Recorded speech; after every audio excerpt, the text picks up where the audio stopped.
Hello and welcome to the Alconbury Weald Residents Forum for June 2024. My name's Natalie, I'm your Community Development Lead.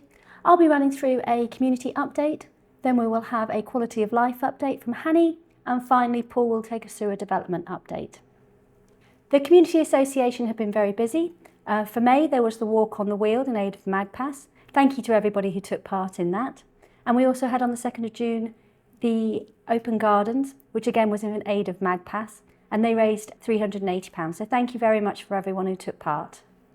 Our next big event is the 29th of June. That'll be the Food Festival on Watch Office Green.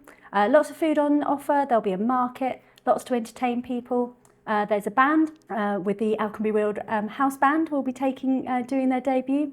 And we'll also have trampolines and garden games for the kids. So everyone welcome. On the 13th of July, the Library Presents will be doing Hidden Histories performance on Watch Office Green. You can get tickets for that via their website. And then we'll also be running during the Summer Reading Challenge. Kick-off event for that will be the 17th of July outside the school. And then we'll be having sessions every Wednesday during the summer holidays in the library downstairs from 10 till 12. The next big event for the summer will be the Heritage Open Day on the 7th of September. So that will be tours of the bunker, we'll be doing an archaeology exhibition, and then the Community Association will be running an event on Watch Office Green, and there'll be food trucks and lawn games for the kids, so everyone's welcome there to come down. Youth Club happens on the second Friday of every month. The next one is the 14th of June. Open to years 8 to 11 from 6 till 7:15, and then from year 7 to year 11 from 7:30 to 8:30. We also have a stay and play every Friday in the club from 10 till 11. We have a new timetable coming forward for the AW1 bus. This will start in September, so I will be putting notes through your doors nearer the time. But just to let you know, that's in response to the travel survey that we had back in October. One of the comments that came out of that was that the break in the middle of the day, wasn't working for people, and also that it wasn't running late enough in the evening. So we've been having a look into that, and we will now have 2 bus drivers to make it a full day service, so we won't have that break in the middle of the day. And then it will also run in the evening so it targets that 7:05 train in from King's Cross. We've also got Lift Share app available, so if you are making regular journeys, even if it's only once a week, you can sign up to the Lift Share app and see if other people are doing the same sort of journeys. There are lots of ways to keep in touch. We've just done a new Make News. We've got the Warbler that goes through your door every month. We've also got the Alconbury Weald Living page and our website. Now I'm going to hand over to Hanny, who will take us through some details of the Quality of Life survey. Hi and welcome. My name is Hanny. I'm Senior Researcher at the Quality of Life Foundation, and we are an organisation that carries out research and advocates for better quality of life outcomes for people, homes and neighbourhoods. I'm here to just really give you an update about the upcoming Quality of Life survey that we'll be doing at Alconbury Weald. This survey, for some of you who've been at Alconbury Weald for a while, this is our second time running this survey at Alconbury Weald, so we're coming back. And I will explain a little bit more about this over the course of this sort of quick presentation and give you an update on how we're doing. So why are we doing this? So Urban and Civic have asked us, the Quality of Life Foundation, to come back to Alconbury Weald. We're also coming back to 2 other sites that we've done at the same time, sort of 3 years ago at this exact same time. So the other two sites are Halton and Priors Hall Park. And the aim for us is to really just get an understanding of how you as residents and feel about your homes and your local neighbourhood, and understand the impact that those kind of like experiences have on your health and well-being. The aim for this survey particularly is to give Urban and Civic an opportunity to understand how the things that they are doing as they're delivering these homes, as they are delivering these developments, how the things that they are doing are actually having an impact on residents, on the community as well. And so for us, that involves coming back and asking these questions every few years, just to understand how things are changing, what is working, what isn't working, what needs to be tweaked. But also this approach for us is also about shaping Urban and Civic's future strategies across all sites as well. So what really is important for us is that we make sure that we capture your honest feedback and reflect that experiences in our report that we give to Urban Civic, but also the feedback that we give back to you from what we've heard from you.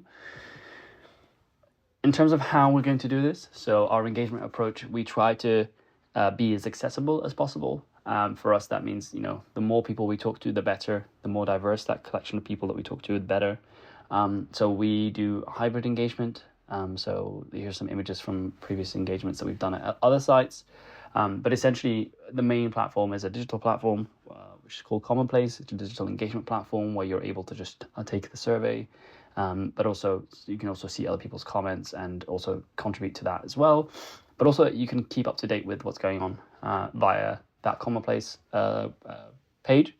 By giving your email address, we can send you email updates whenever we're visiting the site or whenever the survey is going to be closed, or any updates that we might have relating to the survey. And that also will apply for sort of the next round of engagement that we do, whenever that is, whether that's in a couple of years' time or in 3 years' time. We're also going to be doing paper surveys and some face-to-face engagement events, as you can see in these pictures. We really want to make sure we talk to everyone, so that we recognize that some people might not necessarily be super digitally tech savvy, so we want to be able to speak to them and get their perspectives too. We'll also be putting up flyers and posters and banners all around Alconbury Weald, so you'll definitely see them, hopefully. And lastly, we'll also try to target some particular groups that might be quieter or that are, that might not be well represented in these kind of surveys in the past. So we're really trying to make sure that we do this right. And in terms of how we're categorizing the questions or how we're categorizing our feedback, we're using our quality of life framework, which is made up of these 6 themes. So it's a sense of control, health equity, connection to nature, a sense of wonder, getting around in connected communities. Each of these we think is an important part, and really a good quality of life is one that allows you to have equal access to all of these things, and you feel. So, for example, with a sense of control, you feel like you're not only feel safe in your neighborhood, but also feel like you could live there for a long term, but also have access to the mechanisms of influence. So, you can contribute to engagement, or you can contribute to your voice basically matters. With health equity, we're thinking about things to do with, how is your environment directly impacting your health, whether that's through the food choices that you have, the amount of pollution that might be in the area, or the sort of the quality of the interior space in your own house.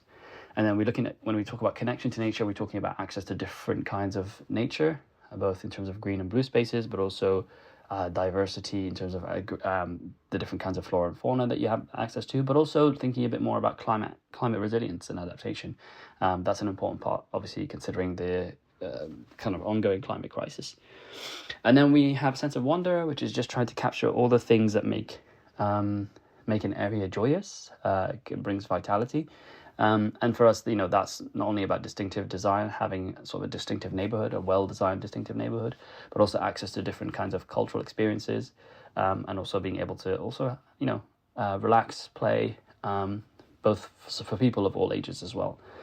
And then we think for us, getting around is also important. So that's the next theme, and that's really just the different ways people can get around their neighborhoods, but also the wider area. And that's whether that's through cycling, walking, or using public transport, or their own private sort of car vehicles. And lastly, we have connected communities, which is that sort of speaks to that piece around how does a community feel coherent? What are the things that are needed to make a community be strong, have strong links, whether that's through belonging, whether that's through the economic means of having access to good jobs, good access to different kinds of facilities, but also local services, things that really are actually important to make sure that you have a good quality of life where you live. So for us, once we undertake that survey, we will circle back and we'll do our analysis, and we'll circle back to you and let you know some of the findings. This will be done through the digital platform, which is why it's really important that people sign up to that, so you can see what everyone has sort of said and what has changed in your feedback since the sort of last time we did this. We're hoping to have results sort of in September 2024. There may be some shift in that, so sort of autumn 2024 feels a little bit more. We'll share it in the autumn. I think that's probably slightly more feasible, given sometimes these projects, these kind of engagement projects, they might take a little bit longer, they might take a little bit less time. But we will also do we'll also share those findings physically, sort of through the form of flyers and posters as well. And we will basically, the outcome for us, as was the case last time, we give Urban Civic some very specific design and engagement recommendations. So these are things that we think would help Urban Civic do a better job on areas where they're not necessarily doing great. And it will also help Urban Civic do even better in areas that they're doing greater in already. So we want to recognize both the good and the stuff that could be improved. So that's it from me for today. If you have any questions, feel free to ask us. You can email us. My email is hani@quolf, so that's HANI @QOLF.org. So I'll say that again, HANI @QOLF.org. And if you have any questions, please feel free to send them. But keep an eye out, and the Commonplace page, when it launches, I'm sure you'll all be able to get access to it. And on that page, there'll also be more information about everything I've just covered, and hopefully even more. Thanks for that, Hanny. Good evening, everyone. I'm Paul Murphy. I'm the Partnerships and Communications Manager for Urban and Civic here at Alconbury Weald. I want to give you a quick update on the actual development. I'm aware that some of you have not been here before, have not been online before, and so I want to give you a bit of a roundup of the whole of development, going back from Key Phase 1 right up to Key Phase 3. So here the slide shows the whole of Alconbury Weald in the different phases. Phase 1 is where we currently are now. That includes the Glade, the Co-op, the school, and all the current houses. Phase 3 is to the north of the runway. This will have 2,000 new homes, more employment space, 2 new primary schools, the Cold War Heritage Area, health centre, sports facilities, library and community facilities, and transport connections. Phase 2 will have a 150-acre country park, Priestley Wood, glades and grasslands, walking, cycling, equestrian routes, and sports pitches and recreation. To the southwest of that is Grange Farm, that will have 1,500 homes and a new community hub. If we take a closer look at the next slide, you can see Phase 1 is to the south of the runway, and again Phase 3 is to the north of the runway. To the left-hand side of the slide, you can see the commercial area. You can see here the development taking place, and to the right-hand side of the slide, where the new school education hub is going to be, is the new sports facilities and recreational use. To the north of that is where the new heritage area is going to be. And if we take a look at the next slide, you can see here a bit more detail, the heritage area to the right-hand side of Key Phase 3. And you can see the different parcels that make up this area of the development. You can see below there's the hub, which will have shops and a health centre, community centre, maybe a place of worship. And to the right-hand side of that is the central sports hub that will carry the educational centre. Just want to give you a brief update on the Watch Office. As you know, Bohemia left at the beginning of the year. We have found a new provider, and we're just going through the heads of terms with them, and we hope to announce more details and a menu and what they're going to be offering in the next couple of months. Hopefully at the food festival there may be some more information, but we'll have to let you know about that as soon as we can. Just to give a brief update to people who are new to the area or haven't attended before, we have 950 homes occupied, and in Phase 1 we will deliver a total of 1,700 homes. You can see here the different parcels and the different house builders that make up the parcels. What's probably relatively new here is the Section G, which is the Hawkings at the end of the boulevard. That's going to be residential and rental only. So if you're looking for short to long-term rental, check out the Hawkings on their website. Demolition. So we've been slowly demolishing some of the buildings, the old buildings up at Key Phase 3. Just to give you a brief update on that about the noise. The nature of the hangars is that it's like banging on the side of a steel drum. It does make a noise and it does resonate. We're trying to keep the noise to a minimum, and there is a programme of events when they're going to be doing it, which we can share. All the materials are recycled, nothing is wasted, and it stops house builders having to draft in hardcore from further areas. Everything is recycled. Even the steel that's come out of the hangars is taken down to London and recycled. So the new Special Educational Needs School opens in September. We're looking forward to that. And just an update of the secondary school, working with the County Council, DMAT and the DFE, we finally got a date that is September 27. So the new secondary school will be open for September 27. So that's great news. The SEND school, the Special Educational Needs School, opens September of this year. I think the build work finishes in July, and there's a couple of months for the kit out and everything else that goes with that to make sure it opens ready for September 24. And also the primary school has been extended as well. So quite a busy time with the education scene. And just the final slide is about the planning stages that we go through. As you can imagine, Alconbury Weald is a 1,500 acre site. It would be virtually impossible to hand in a planning application with this amount of detail on this size. So we work with the district council to break it down into tiers. So tier 1 is the outline planning application, which includes the 6,500 homes, the perimeter plan, and roughly what's going to be included. The next stage is tier 2, where we break up the whole of the development into key phases. This is key phase 1, and this will include 1,600 homes, and it's more of a regulatory plan that will say about where the schools are going to go, where the trees are going to go, and where the houses are going to go. The next stage is tier 3.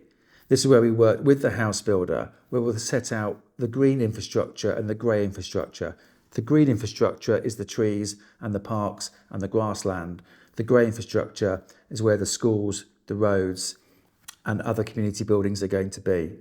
That's what's called Reserved Matters application. We work with the house builder to put in the final stage of the development into planning.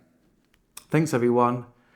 On the last slide you can see our contact details, myself and Natalie's, and I look forward to seeing you at the next forum very, very soon.